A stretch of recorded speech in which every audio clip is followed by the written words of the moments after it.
Opisyal nang nakakuha si Presidente Ferdinand Marcos Jr. sa isa ka tuig nga immunity sa impeachment proceedings.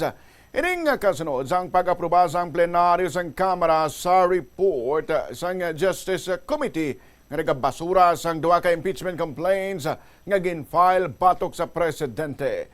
284 ka mga mamalitaan nagboto pabor sa findings ang panel, 8 ang nagbalabag samtang 4 naman ang nag-abstain. Kung basihan ng konstitusyon, ang sinuman nga impeachable official kang isang presidente ang mahimo lamang mapaidalom sa isa ka impeachment proceeding sa kada tuig. Butsilingon sini, kung may luyag man nga mag-file sang impeachment complaint bato kay Marcos, kinahanglan na nga maghulat sa Enero 2027. Matandaan nga antes ang pag-aproba sa plenaryo sang nagligad nga semana, gindeklarar sang Justice Committee nga insufficient in substance ang impeachment complaints bato kay Marcos.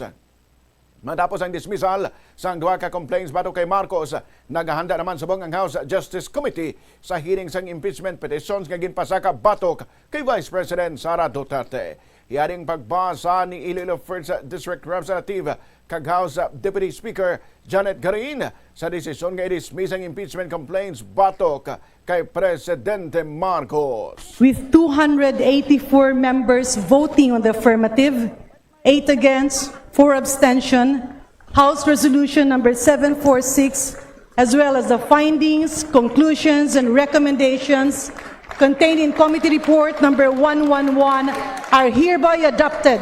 The impeachment complaints filed against the President, Ferdinand Bongbong R. Marcos Jr., are hereby dismissed.